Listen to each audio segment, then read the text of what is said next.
Hello friends, ഇത് നാളത്തെ സാധ്യത നമ്പേഴ്സാണ്. അപ്പോൾ ഇത് പുതിയൊരു ഇക്വേഷൻ്റെ ഭാഗമായിട്ട് സെറ്റ് ചെയ്ത നമ്പറാണ്. സാധാരണ ഞാൻ ബ്ലോക്കാണ് ഇടുന്നത്. ഇപ്പം നമ്പേഴ്സ് തന്നെ കറക്റ്റ് എഴുതിയിട്ടുണ്ട്.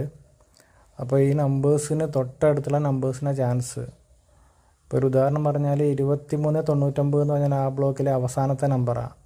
അപ്പോൾ അതിന് കുറഞ്ഞ നമ്പറായിരിക്കും, അതായത് 23, 98, 97 ഒക്കെ ആയിരിക്കും പ്രൈസ് വരാൻ ചാൻസ്.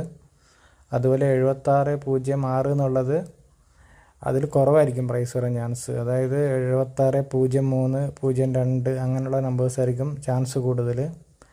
എന്തായാലും നാളെ റിസൾട്ട് വന്നിട്ട് നമുക്കതിൻ്റെ വിന്നിങ് പേഴ്സൻറ്റേജ് എത്രയുണ്ട് നോക്കാം.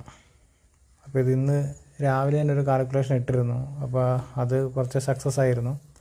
ഞാൻ പഴയ കാൽക്കുലേഷൻ ഏകദേശം റെഡി ആയി വന്നായിരുന്നു, പക്ഷേ അതിൽ കുറേ നമ്പേഴ്സ് റൊട്ടേഷനായിട്ട് മിസ്സായി പോകുന്നുണ്ട്. അപ്പോൾ അത് ഒഴിവാക്കാനാണ് ഞാൻ ഈ ഒരു പുതിയ കാൽക്കുലേഷൻ റെഡിയാക്കിയത്. അപ്പോൾ നാളെ റിസൾട്ട് വന്നിട്ട് നോക്കാം.